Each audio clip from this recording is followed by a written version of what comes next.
Greetings, ghouls and gamers. In this video, I'm gonna replace the save battery in a Game Boy cartridge and do some e-begging.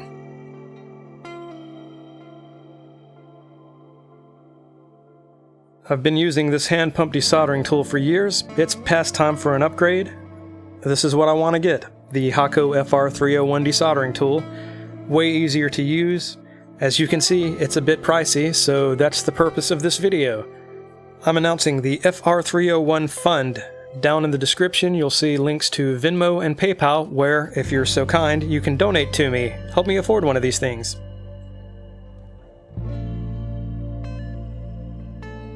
With a paintbrush, I'm going to apply some no clean flux to both of the solder joints here.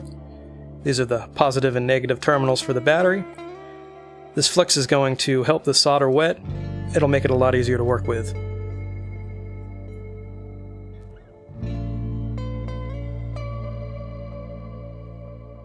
With the old desoldering tool, I'm going to remove some of the solder from these joints. It's not going to remove all the solder, but it's going to help. The positive terminals typically have a larger soldering joint, so I'm going to have to hit it again, and I'm being careful not to overheat things so the pad doesn't lift up.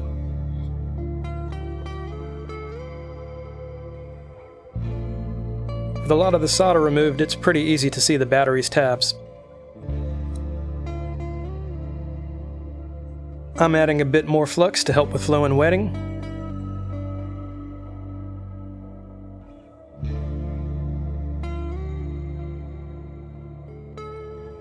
I'm going to slide this little utility knife right up under the battery.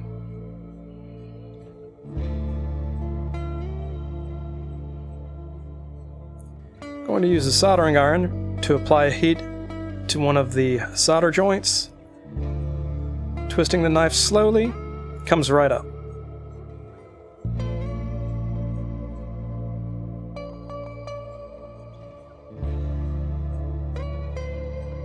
Now I've got a pair of pliers here. I'm going to use these to hold on to the tab that was just lifted and heat the other soldering joint. And I'm pulling up lightly. It'll come right up. And our old battery is removed. Next up, I'm going to use some solder wick to clean some of the residual solder off of the pads. Dunk it in the no clean solder flux. So what I do is I place the wick over the solder pad and gently place the iron over the wick. It's going to clean up some of that residual solder. Most of it, actually. This needs to be done to both of the solder joints.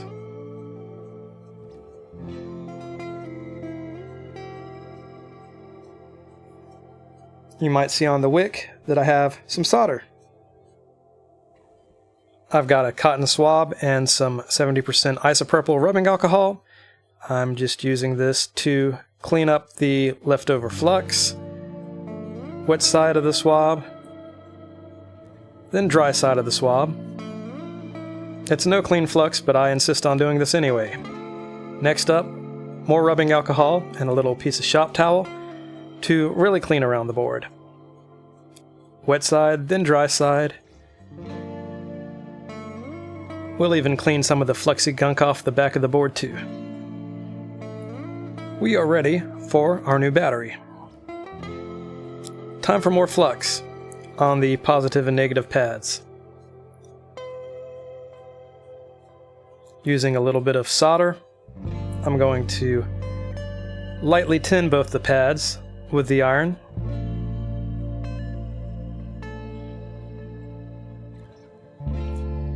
Placing the battery can be a bit of a pain, but that's what I'm going to attempt to do.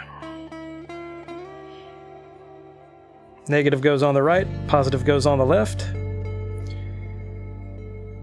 the way that I do this is I tin the soldering iron tip.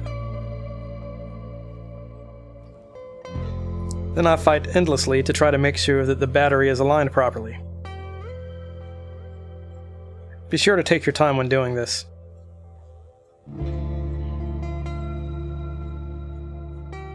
And finally, tack it down with a little bit of solder that we just added to the tip.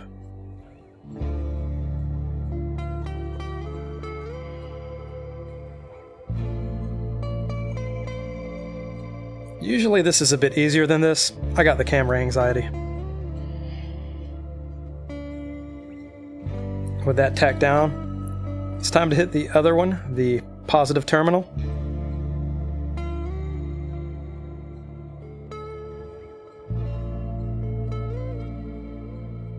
That one was a little easier. It's time to complete these solder joints. So we're going to flux again.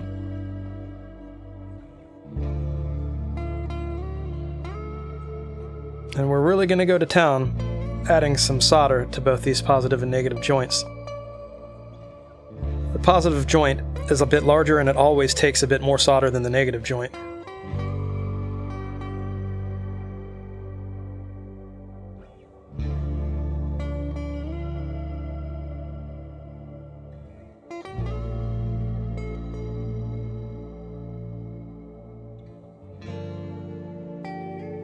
I'm pretty OCD, so I'm going to take some time to further touch these two joints up, adding flux again, of course. You can, at this point, add more solder if you feel you need it. You can kind of shift the battery a little bit to better be over the pad as you feel you need to. If it's already soldered in place, it likely works. I just want it to look as pretty as I can make it look. You know, make Lord Voltar and the T1000 proud.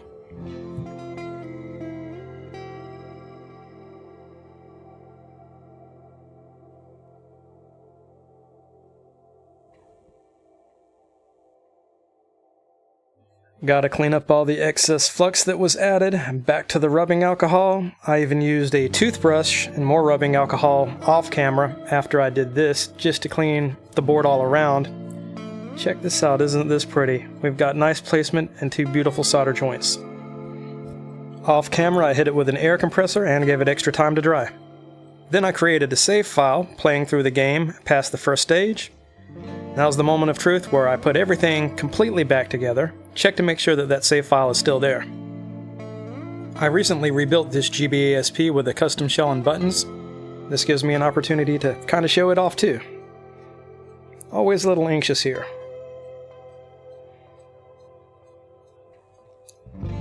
Save file is present, so my work here is done. Please donate to the FR-301 Fund with one of the links down below. Leave me a comment too, and I'll give you a shout out if you'd like. I'll do more videos like this in the future with updates on how the fund's going. Here's a shout out to Jeannie Booth for subscribing to my Patreon. See you in the next video. K-bye.